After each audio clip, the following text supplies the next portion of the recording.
In the unforgiving mountains of Colorado, Sister Anna Claire thought silence would be her salvation.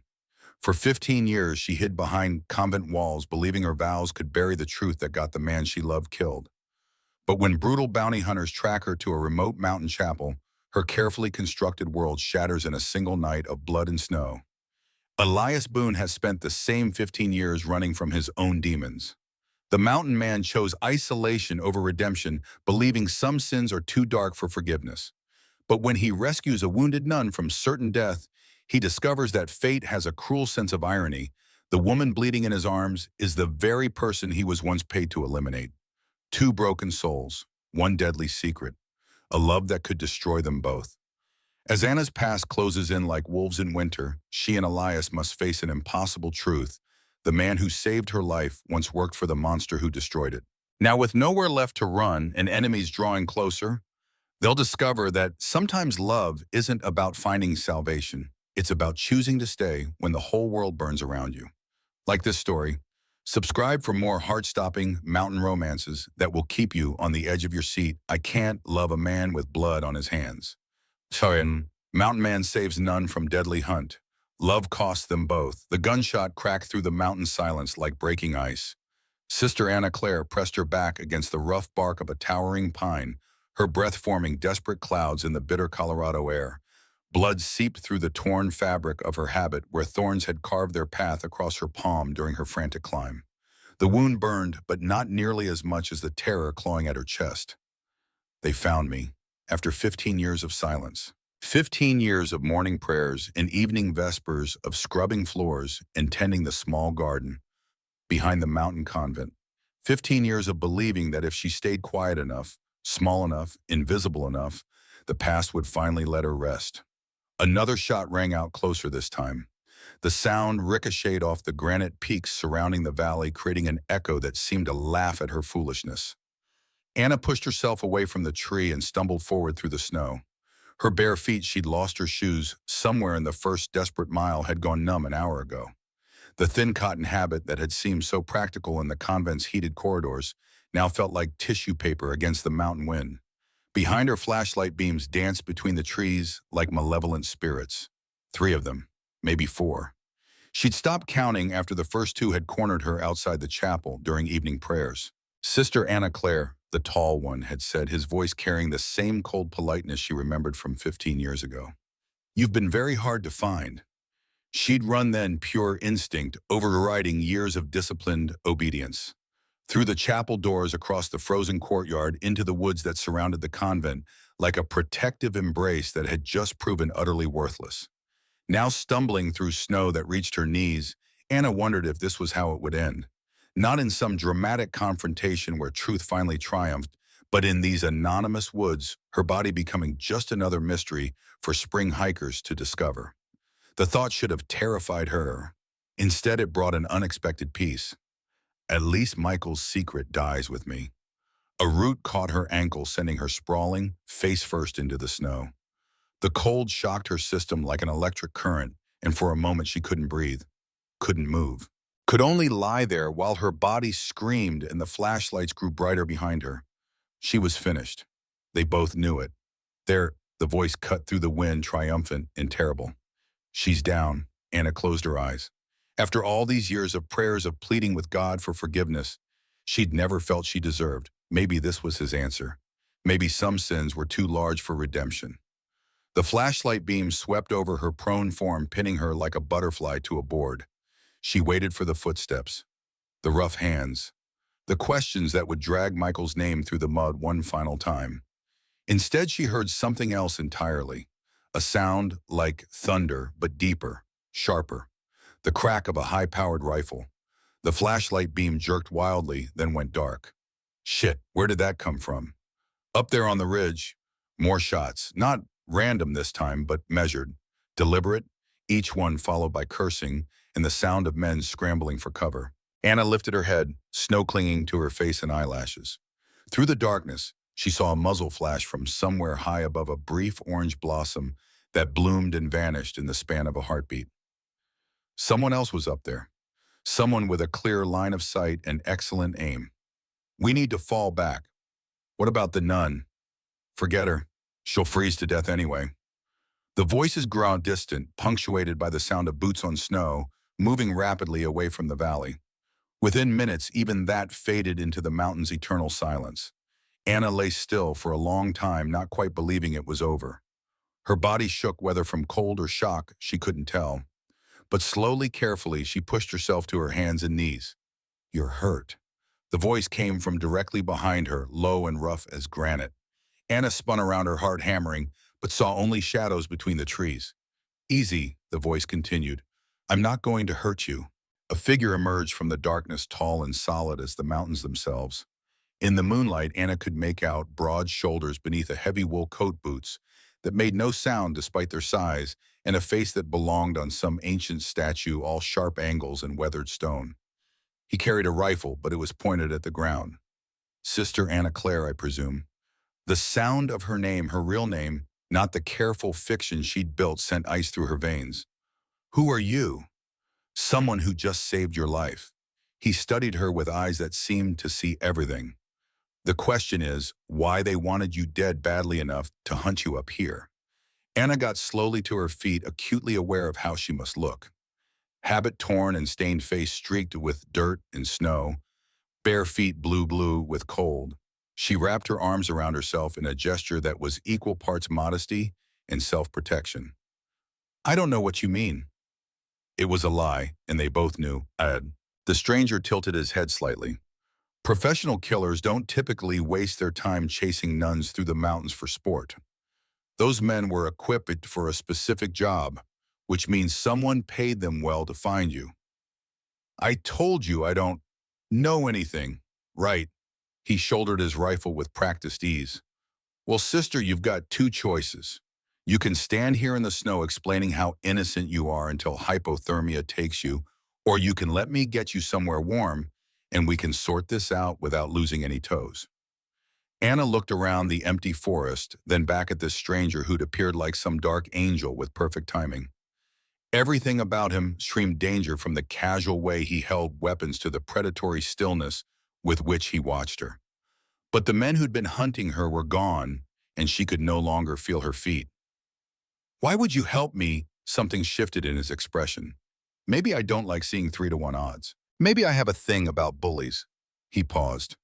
"Maybe I'm curious about what a nun could have done to warrant professional attention." I haven't done anything wrong." "Didn't say you had." He turned and started walking up the slope. "But innocent people don't usually run when their names are called." Anna hesitated. Following a strange man into the wilderness went against every instinct the convent had taught her. But staying meant freezing to death, and running meant facing whatever other hunters might be out there. She followed. The climb was harder than she'd expected. Her rescuer, she still didn't know his name, moved with the easy confidence of someone who'd spent his entire life in these mountains. He seemed to flow around obstacles that sent Anna stumbling, never looking back to check if she could keep up, but somehow always slowing when the terrain became too much for her bare feet. After 20 minutes, they reached a narrow ledge that opened onto a small clearing. In the center sat a cabin that looked like it had grown from the mountain itself, rough-hewn logs weathered to silver, a stone chimney that promised warmth, windows that reflected the moonlight like closed eyes. "Home sweet home," the stranger said, producing a key from somewhere in his coat. Anna hung back. I should return to the convent. The other sisters will be worried." He paused with his hand on the door. "The other sisters think you are dead. Your hunters made sure of that when they torched the chapel." The words hit her like a physical blow. "What?" Smoke was visible for miles. Fire department's probably still dealing with it. He opened the door and warm air spilled out, carrying the scent of wood and leather and something indefinably masculine. "Far as the world knows, Sister Anna Clare died in a tragic accident tonight." Anna stared at him, her mind reeling. The chapel. The beautiful little stone chapel where she'd spent countless hours in prayer and contemplation, where she'd thought she'd found peace. "You're lying."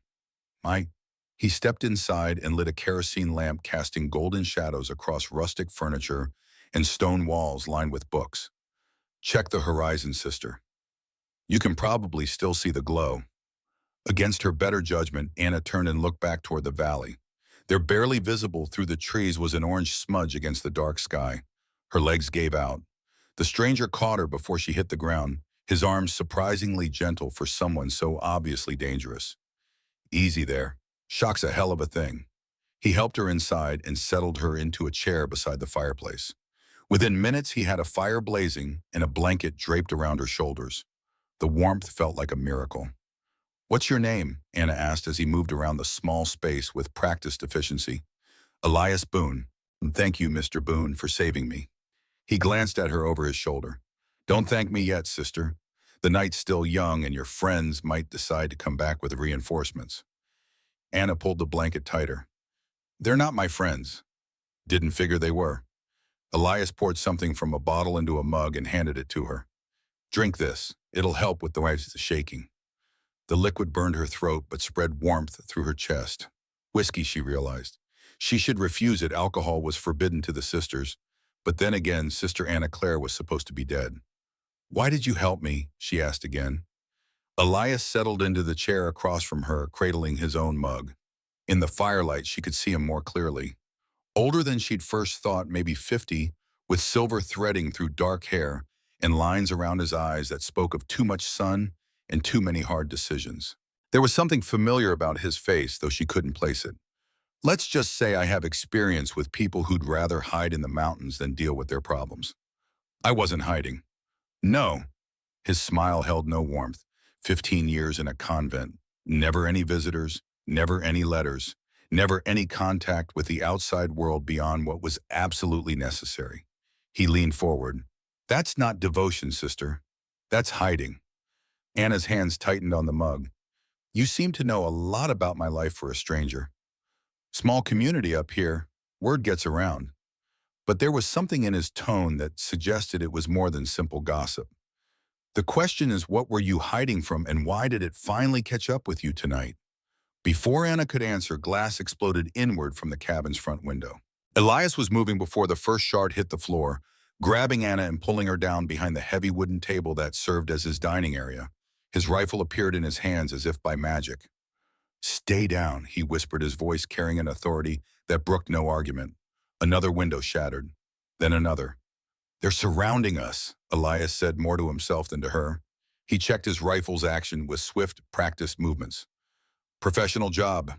Coordinated." Anna's blood turned to ice. "I thought you said they left." They regrouped. His eyes swept the cabin's interior, cataloging exits and defensive positions. "Brought friends," a voice called from outside, amplified by the mountain silence. "Mr. Boone, we know you're in there. Send out the nun, and we'll let you walk away." Elias's jaw tightened. "They know my name." "What does that mean?" "It means this isn't random." He looked at her with something that might have been accusation. "It means someone wants you very badly, and they know exactly who they're dealing with." Before Anna could ask what he meant, the voice outside continued.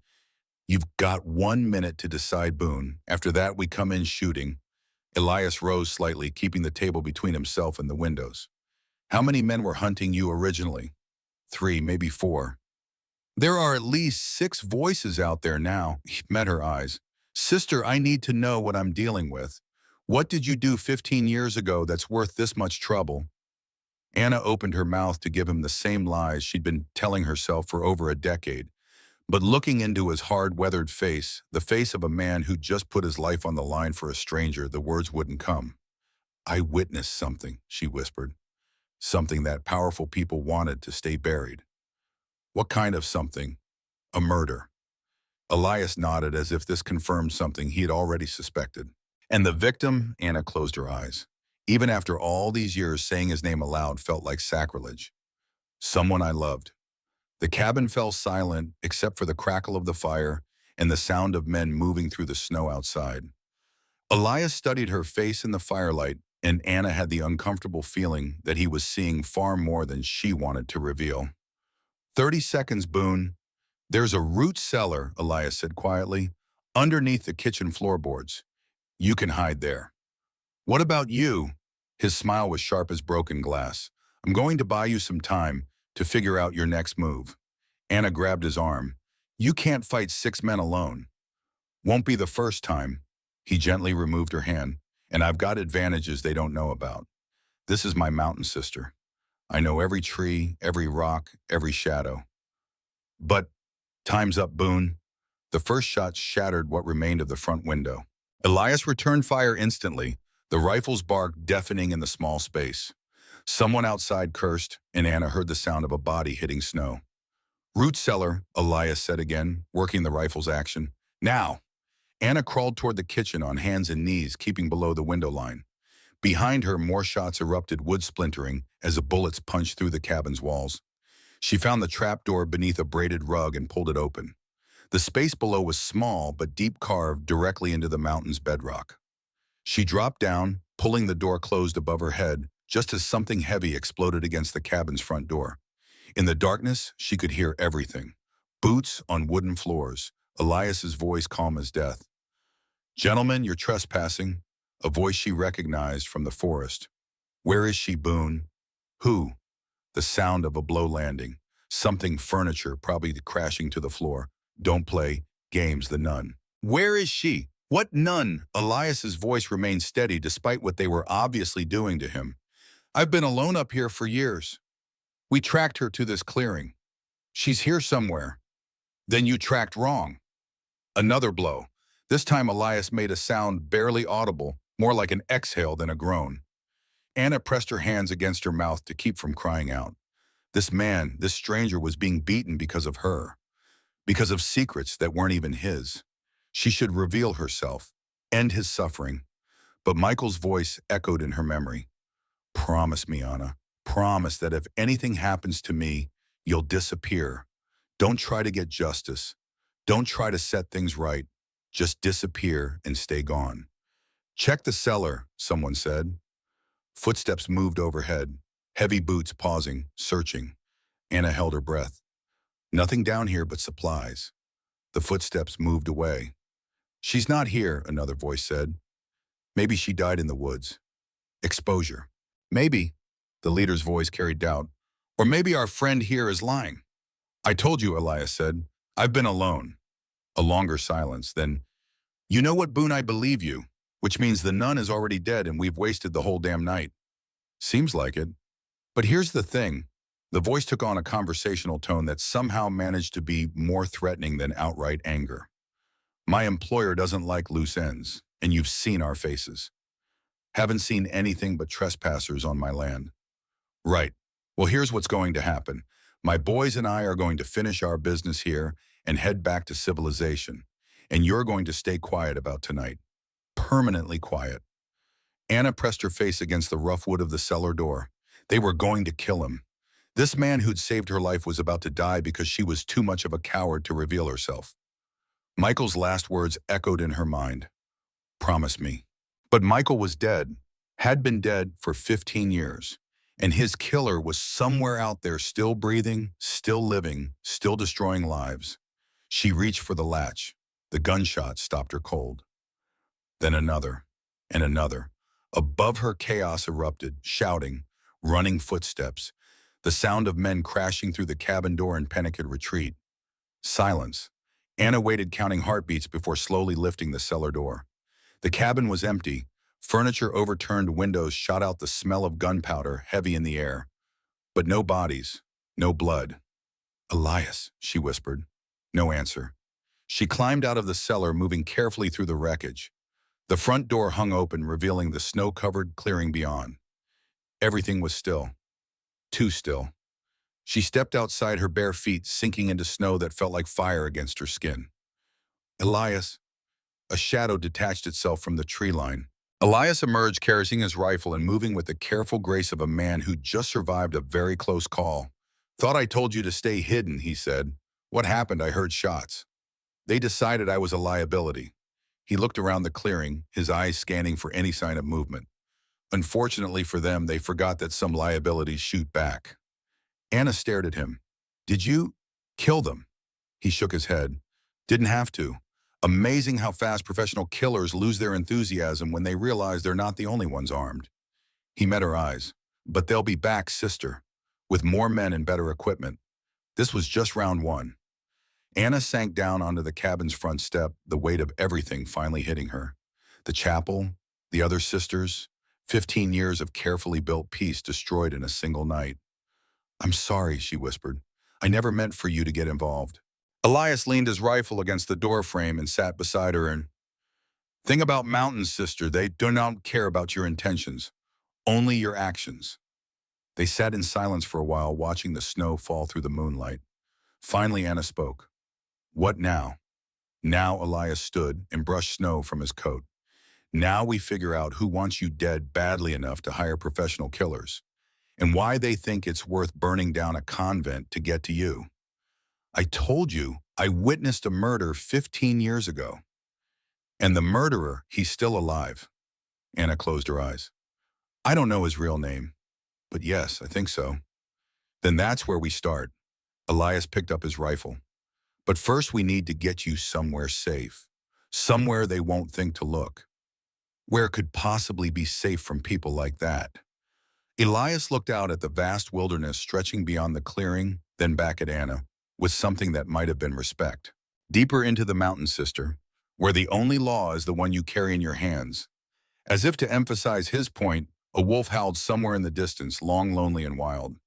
Anna shivered, but whether from cold or the realization that her old life was truly dead, she couldn't say.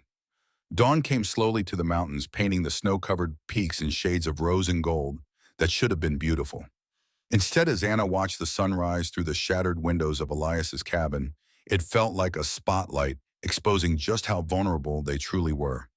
We can't stay here, Elias said, confirming her fears. He moved around the cabin with methodical efficiency, gathering his supplies and cramming them into a weathered backpack. Those men know where I live now. They'll be back with reinforcements by nightfall. Anna pulled the borrowed coat tighter around her shoulders. Elias had given her clothes wool pants that were too long, thick socks, boots that nearly fit. All practical, all warm, all clearly belonging to a man who understood that survival trumped modesty every time. Where will we go? I've got another place, higher up, harder to find. He paused in his packing, studying her face. But it means leaving civilization behind completely. Sister, no running water, no electricity, no way to call for help if things go bad. Things are already bad. They can get worse. Anna considered this. Below them, the smoke from the burned convent had finally died away, leaving only a dark smudge against the morning sky. Sister Mary Catherine and Sister Rose would be devastated. They'd spent their entire lives building that little sanctuary, and now it was gone because Anna had brought violence to their door. There's something I need to tell you, she said quietly. Elias shouldered his pack. I figured there was. Those men last night, they called you by name. They knew who you were. Mountain communities are small. Word travels. No. Anna shook her head. It was more than that. When the leader said your name, there was recognition, history. Elias went very still. What exactly are you suggesting, sister? I'm suggesting that maybe you helping me wasn't as random as you made it seem. For a long moment, they stared at each other across the ruined cabin. Outside, a hawk circled overhead, its cry sharp and predatory. You're right, Elias said finally. It wasn't random. Anna felt her stomach drop. What does that mean? It means 15 years ago, I was a very different man. I worked for very different people. He met her eyes, and one of those people might have been the same person who's hunting you now. The words hit her like ice water. You worked for him, for the man who killed Michael. I don't know, maybe. Elias's voice was steady, but she could see something like pain in his eyes. 15 years ago, I was hired muscle for anyone with enough money to pay my rates. I didn't ask questions.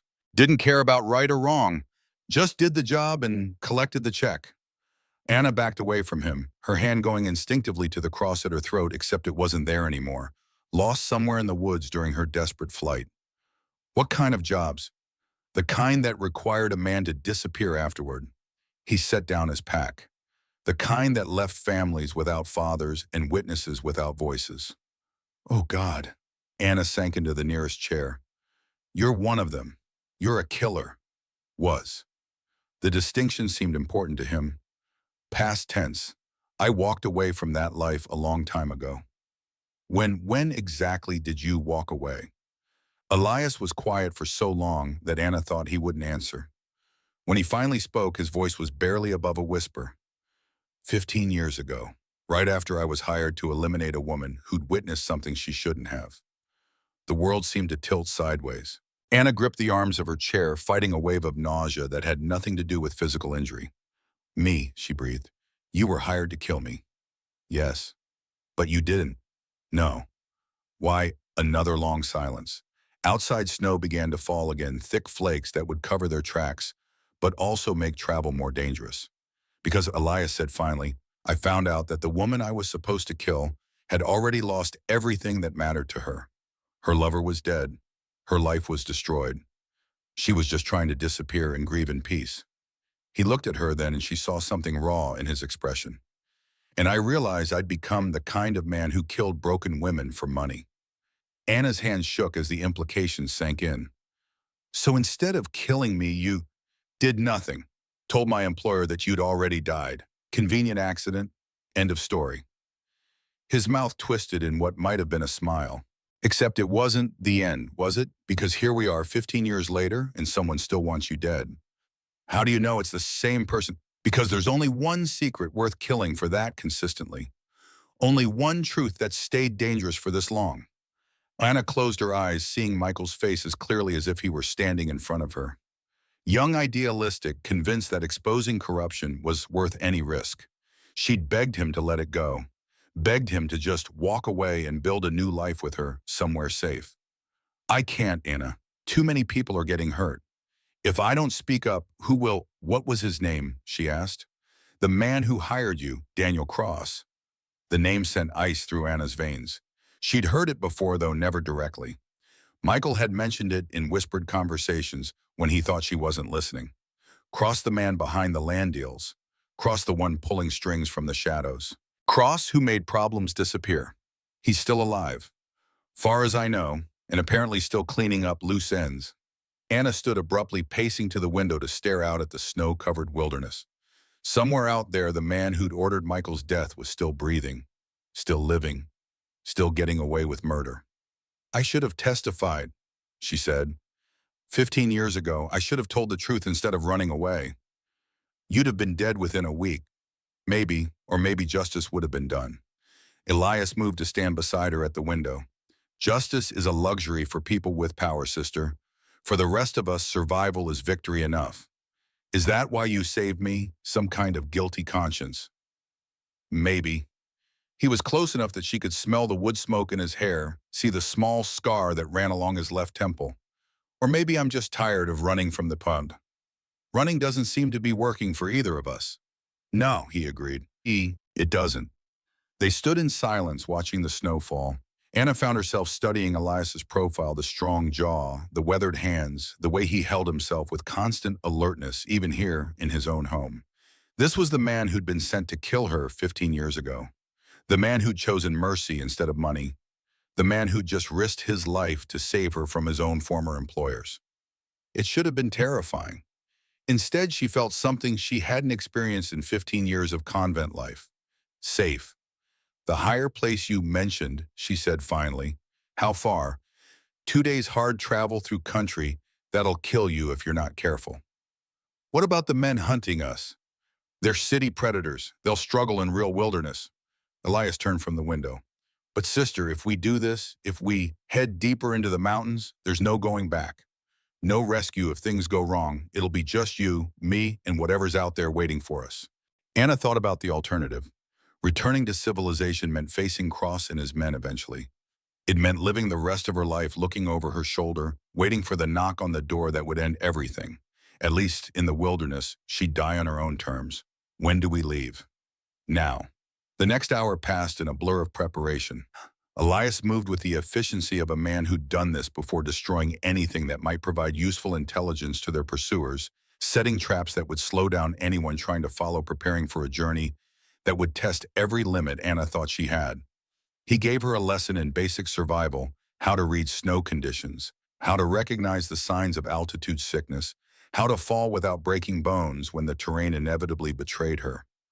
All delivered in the same calm, matter-of-fact tone he might use to discuss the weather. One more thing, he said as they prepared to leave the cabin. If we're going to survive this, I need to know everything. No more secrets, no more half-truths. What exactly did you witness 15 years ago? Anna shouldered her pack, testing its weight against her shoulders. Michael worked for the state land management office. He discovered that someone was using federal permits to illegally strip mine protected areas. The operation was worth millions, but it was destroying pristine wilderness.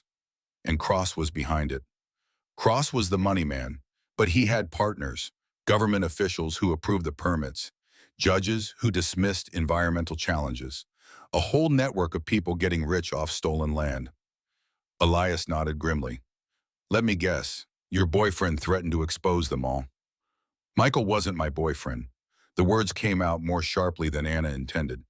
He was my fiancé. We were supposed to be married that fall. Something shifted in Elias's expression. I'm sorry. He went to meet with what he thought was a whistleblower, someone claiming to have inside information about the operation. Anna's voice grew distant as the memories resurfaced. I followed him. I was worried about his safety, and I was right to be. It was a setup. Cross's men were waiting, and you saw them kill him. I saw Cross himself put a gun to Michael's head and pull the trigger. The words came out in a rush, 15 years of suppressed truth finally breaking free. And then I heard him tell his men to find me and make sure I could never repeat what I'd witnessed. Elias was quiet for a long moment processing this. But you didn't go to the police. I tried. I went to the FBI field office in Denver. But somehow Cross found out I was there. His people intercepted me in the parking lot. Anna's hand went unconsciously to her side where a scar still marked the knife wound that had nearly ended her life that day. I barely escaped. That's when I realized how deep the corruption went, how many people Cross owned. So you disappeared. I became Sister Anna Claire, devoted my life to prayer and service, and pretended that the woman who'd loved Michael had died with him. She looked at Elias. But that was a lie, wasn't it? She never died. She just went into hiding.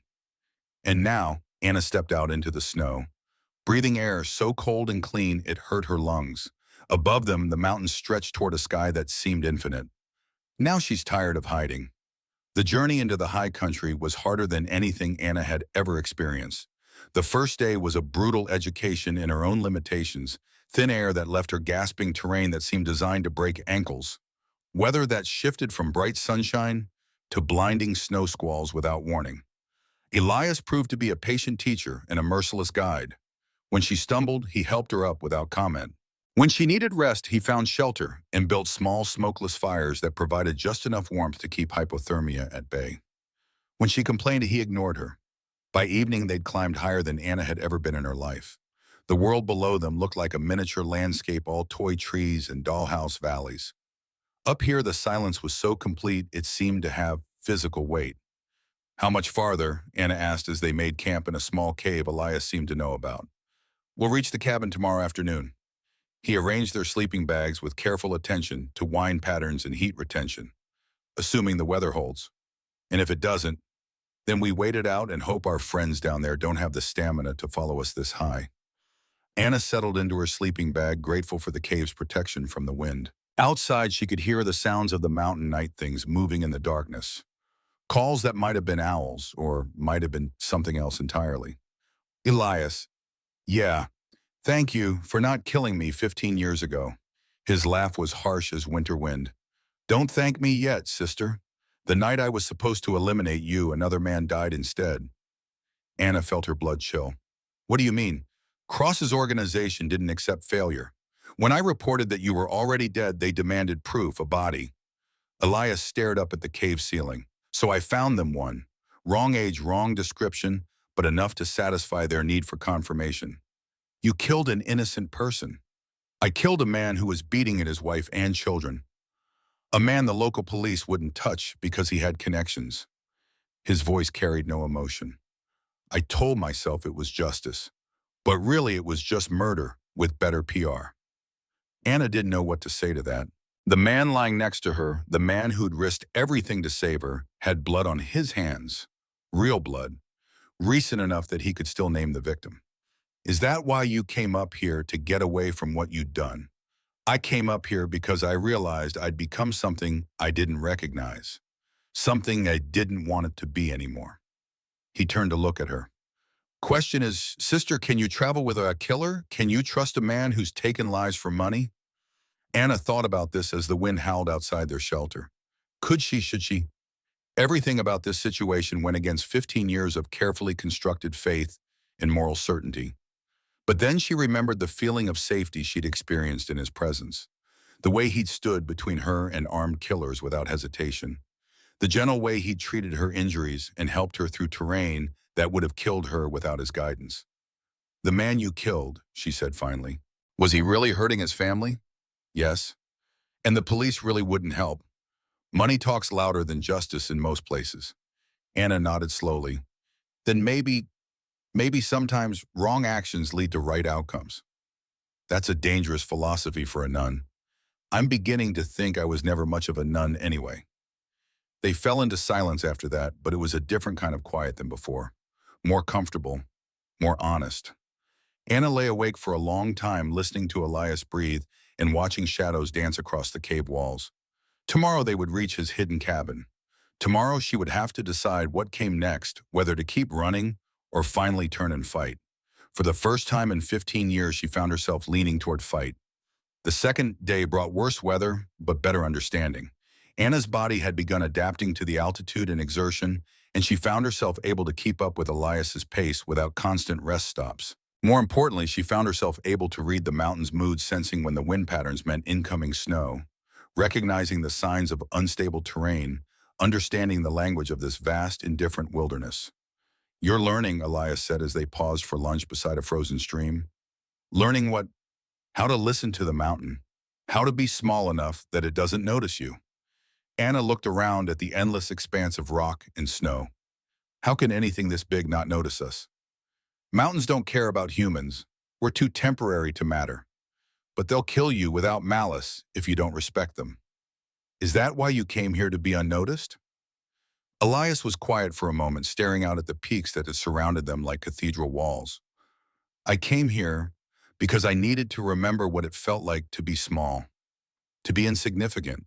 15 years of thinking I was important enough to decide who lived and who died. It changes you. Do you ever miss it, the old life?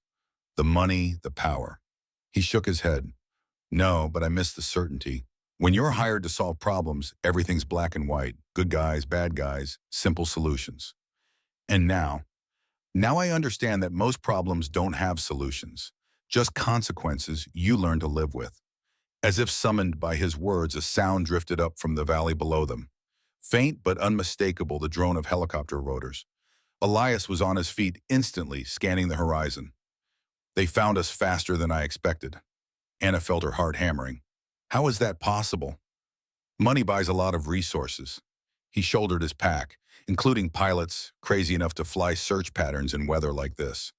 The helicopter sound grew louder, echoing off the mountain walls in ways that made it impossible to determine the aircraft's exact location.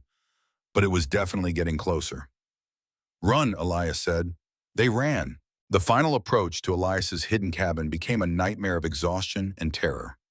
Behind them, the helicopter swept back and forth across the mountainside, its searchlight probing every shadow and crevice. Ahead of them, the terrain grew increasingly treacherous, loose shale that shifted underfoot, narrow ledges that dropped away into darkness, wind that threatened to pluck them from the mountain face and hurl them into oblivion. There, Elias pointed to what looked like a solid rock wall. Behind those boulders, Anna saw it now, a narrow gap between massive stones that opened onto a small hidden valley.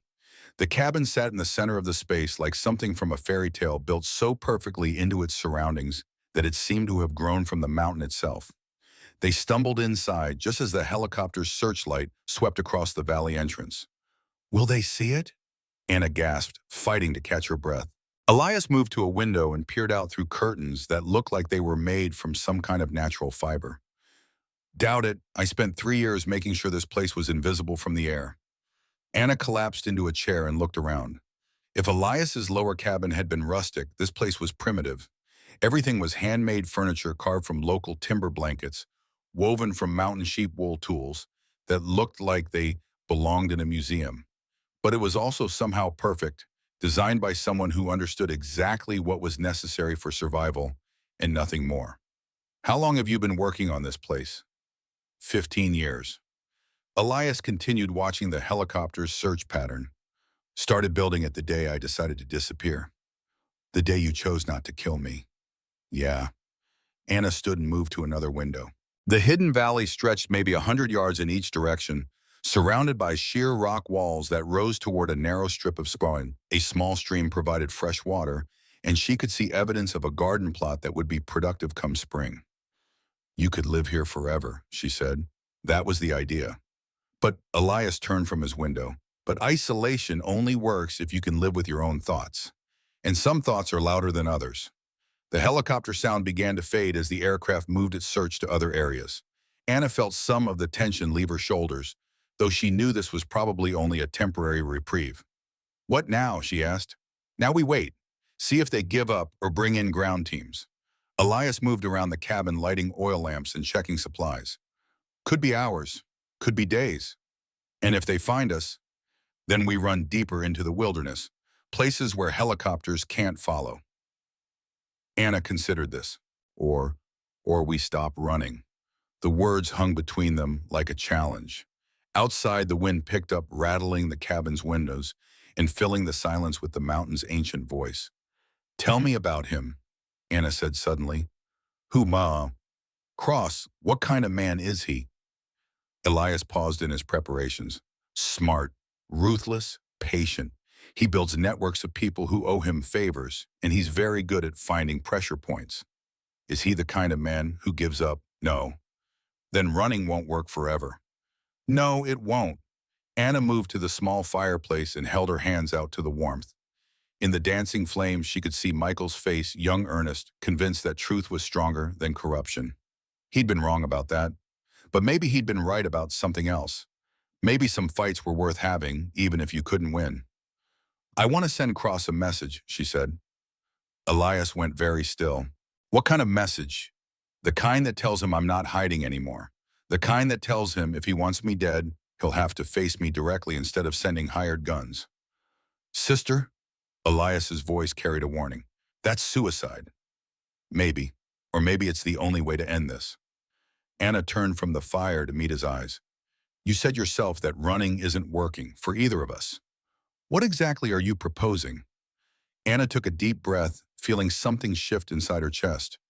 Something that felt like courage, or maybe just exhaustion with being afraid.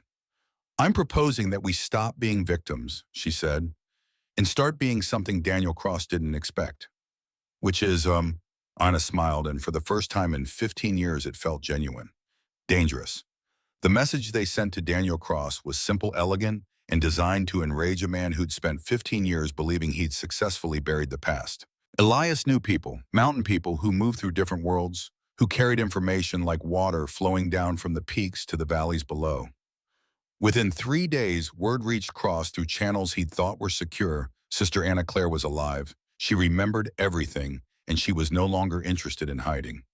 The location they specified for their meeting was perfect, a narrow canyon 20 miles from the hidden cabin, accessible only by a single trail that wound through terrain designed by nature to favor defenders over attackers. If Cross wanted her, he would have to come alone and on foot. He won't come alone, Elias said as they prepared for what might be their final day. He's not stupid. Anna checked her borrowed rifle for the 10th time, running through the lessons Elias had taught her over the past week. Sight picture, breath control, squeeze don't pull. The weight of the weapon felt foreign in her hands, but also strangely comforting. How many men will he bring? As few as possible. Too many people in that canyon will be a liability, not an asset. Elias shouldered his own pack, heavy with ammunition and emergency supplies. My guess, Cross plus 2 professionals, maybe 3. And us. We've got advantages. We know the terrain. We'll be in position first. And we're fighting for something he doesn't understand. Anna secured her pack and took one last look around the hidden cabin. For a week, this place had been sanctuary, a tiny pocket of peace in a world that seemed determined to destroy her. Now she might never see it again. What doesn't he understand? Elias paused in the doorway, his silhouette framed against the morning light. The difference between survival and living. The canyon where they'd chosen to make their stand was a masterpiece of natural fortification. narrow enough that echoes would confuse attackers about the source of gunfire, but with enough elevation and cover to give defenders multiple firing positions. A small stream provided fresh water, and the single trail leading in could be watched from 3 different vantage points. Most importantly, it was beautiful. Anna hadn't expected that to matter, but as she settled into her assigned position, a natural blind created by wind-carved stone, she found herself grateful that if she was going to die today, it would be in a place that reminded her why life was worth fighting for. Radio check. Elias's voice crackled through the small walkie-talkie he'd given her. "I'm here," Anna whispered back, though she knew the sound wouldn't carry far in this landscape. "Remember the plan. Let them get into the canyon before we engage. Make sure Cross is among them before we start shooting. What if he doesn't come? What if he just sends his men? Then we deal with them and wait for round 2. Elias's voice carried the calm certainty of a man who'd made peace with his choices. "But he'll come, sister. Men like Cross don't delegate personal vendettas." Anna settled in to wait, checking her sight lines and reviewing the plan they'd spent days perfecting. When Cross and his men appeared, and they would appear, she was certain of that. Now she and Elias would have perhaps 30 seconds of surprise before the shooting started in earnest. After that, it would come down to skill, ammunition, and luck. She thought about Michael as the morning wore on, about the man he'd been and the future they'd planned together. A small house near the mountains, children playing in a yard surrounded by aspen trees, simple dreams that had died with him in a warehouse 15 years ago. But maybe Anna realized those dreams hadn't really died. Maybe they'd just been waiting for her to find the courage to claim them. Movement, Elias's voice whispered through the radio. 200 meters out, 3 figures moving, careful. Anna's heart rate spiked, but her hands remained steady on her rifle. Is one of them Cross? Can't tell yet. Wait for visual confirmation. The next few minutes stretched like hours. Anna controlled her breathing, focused on her assigned sector, and tried not to think about how many things could go wrong in the next half hour. "Confirmed," Elias said finally. "Daniel Cross, center figure, tall silver hair and expensive outdoor gear that doesn't quite hide the fact he's never actually been outdoors before." Anna shifted slightly, bringing her rifle to bear on the trail below. She could see them now, 3 men moving with professional caution through the canyon's entrance. Cross was indeed in the center, flanked by 2 younger men who carried themselves like soldiers. They moved well, she had to admit, checking corners, covering angles, communicating through hand signals that spoke of extensive training. But they were city predators in mountain territory, and that would cost them. The lead man raised his hand, calling a halt maybe 50 yards from Anna's position. He said something to Cross that she couldn't hear, then pointed toward the rocks where Elias was hidden. They'd spotted something. "Anna." Elias's voice was barely audible through the radio. "Change of plans. They know we're here." Before she could respond, Cross's voice echoed off the canyon walls. "Sister Anna Claire, I know you're listening." The sound of her name, her real name, spoken by the man who'd destroyed her life, sent ice through Anna's veins. 15 years is a long time to carry a secret, especially a secret that could hurt so many innocent people. Anna pressed her back against the stone, fighting the urge to respond. "You see, sister, the truth you think you're protecting? It's not just about me anymore. I've built relationships, partnerships, legitimate businesses. People have jobs because of my work. Families depend on the income I provide." "He's trying to make you doubt yourself," Elias's voice whispered through the radio. "Don't listen. If you expose what you think you saw 15 years ago, you'll be destroying more than just me. You'll be destroying communities, taking food from children's mouths. Is your need for revenge really worth that kind of collateral damage?" Anna closed her eyes, hearing the subtle manipulation in Cross's words. The way he made himself sound reasonable. The way he twisted her desire for justice into something petty and selfish. It was exactly the kind of reasoning that had kept her silent for 15 years. "And what about your friend up there?" Cross continued. "Do you know what kind of man Elias Boone really is? Do you know how many people he's killed for money? How many families he's destroyed?" Anna's blood chilled.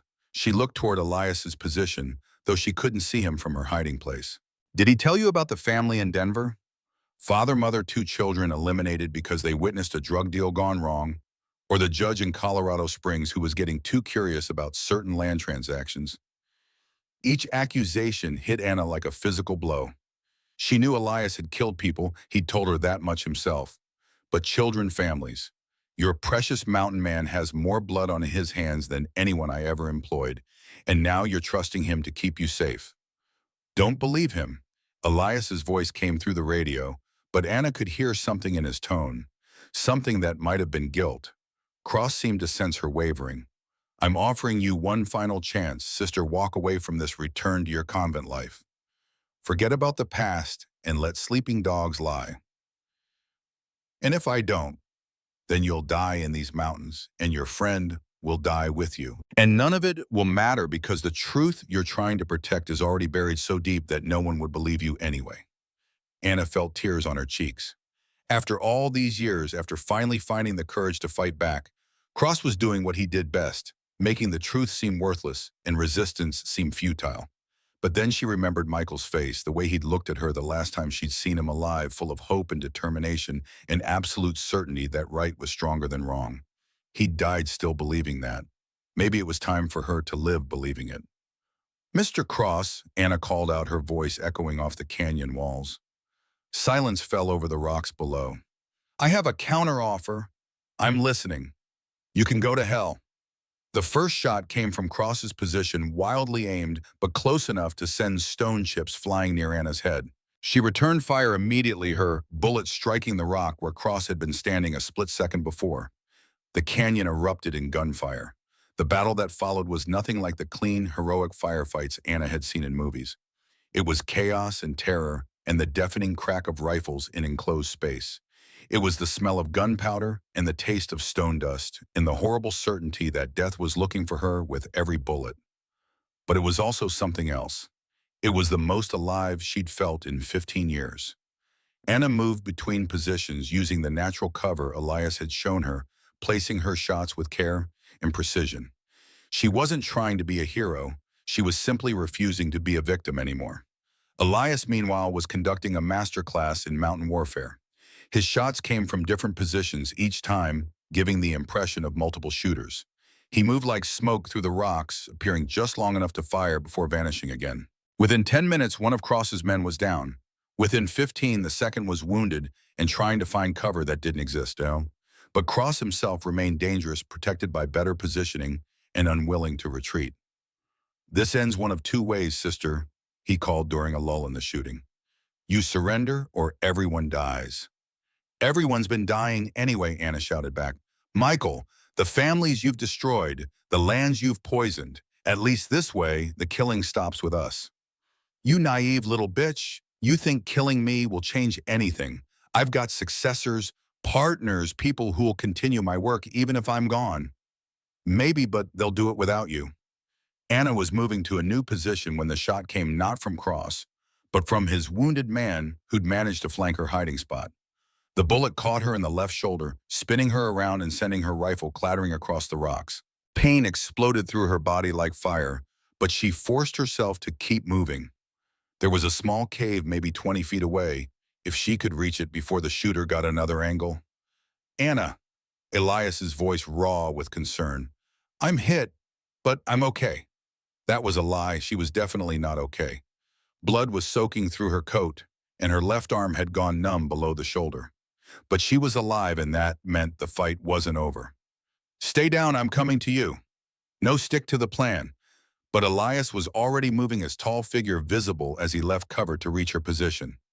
Cross's remaining man saw the opportunity and took it, his shot catching Elias in the leg and sending him stumbling. Both wounded now, predator and prey, suddenly on equal terms. Cross emerged from his cover rifle in hand, moving with the confidence of a man who smelled victory.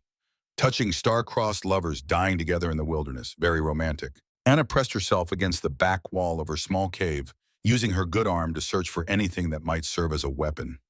Her fingers found a loose rock about the size of her fist. Better than nothing. You could have had a peaceful life, sister, could have spent your remaining years in prayer and contemplation. Instead, you chose this. Cross appeared at the mouth of her cave, silhouetted against the canyon's bright sky. At this range, he couldn't possibly miss. Any last words? Anna looked up at him. This man who'd haunted her nightmares for 15 years, who'd stolen her future and turned her into a ghost, haunting the edges of her own life. Yes, she said quietly. Thank you. Cross frowned. Thank you for what? for showing me that some things are worth dying for. The shot came from behind Cross Elias's rifle, barking from wherever he'd found new cover. The bullet took Cross in the chest, spinning him around and sending his own weapon flying. He fell to his knees at the mouth of Anna's cave, blood spreading across his expensive outdoor gear. This, this doesn't end anything, he gasped. Nothing changes. Anna crawled forward, still clutching her rock until she was close enough to see the life fading from his eyes. Maybe not, she said, but Michael can rest now, and that's enough. Daniel Cross died with his eyes open, staring at a sky he'd never really noticed before.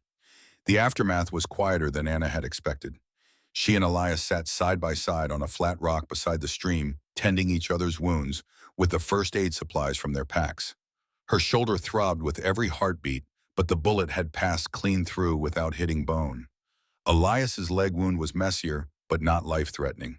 What happens now? Anna asked as she helped him bind the injury. Now we figure out how to get back to civilization without bleeding to death. Elias winced as she tightened the bandage.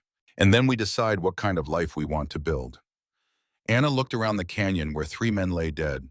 In a few hours, she'd killed someone for the first time in her life. She should feel guilt, remorse, some kind of spiritual crisis.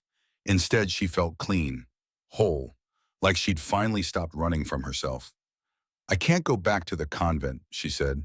Didn't figure you could. And I can't pretend to be someone I'm not anymore.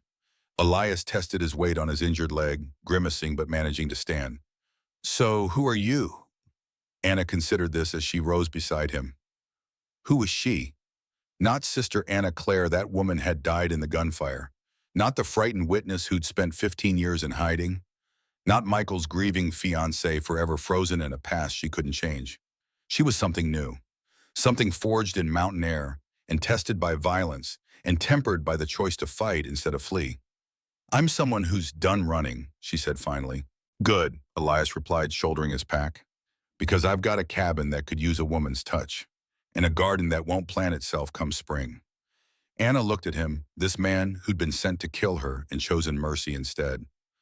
This killer who'd become her savior. This broken soul who'd somehow helped her find her own healing. Is that a proposal, Mr. Boone? It's a suggestion for 2 people who've got nowhere else to go and nothing left to lose. Anna thought about this as they began the long walk out of the canyon. Behind them, the mountains stretched away in endless waves of stone and sky.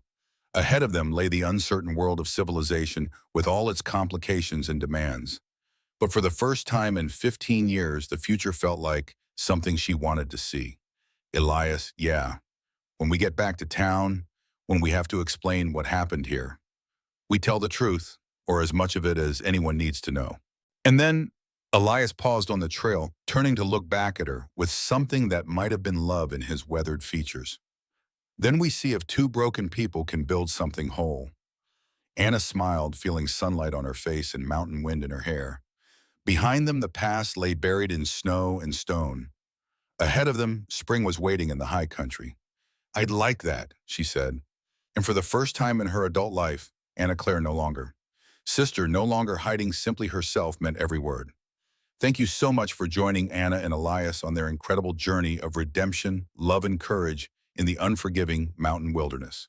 If you enjoyed this story of 2 broken souls finding healing in each other, please give this video a thumbs up. It really helps us continue creating these epic mountain romances that dive deep into the human heart. Don't forget to subscribe to our channel for more heart-stopping stories where love conquers the darkest pasts and the most dangerous odds. Hit that notification bell so you never miss our latest tales of adventure, romance, and redemption in the American wilderness. What did you think of Anna's transformation from a frightened nun in hiding to a woman willing to fight for justice? And how about Elias? Did his dark past make him more or less appealing as a romantic hero? Drop your thoughts in the comments below. We love hearing from our viewers about these complex characters and their emotional journeys. Coming up next week, a wounded bounty hunter and a widow with secrets find themselves snowed in together for the winter and discover that sometimes the most dangerous thing isn't what's hunting you outside, but what's growing between you inside. Until then, keep believing that love can bloom even in the harshest wilderness, and that sometimes the most beautiful relationships are forged in the fire of adversity. Thanks for watching, and we'll see you in the next mountain adventure.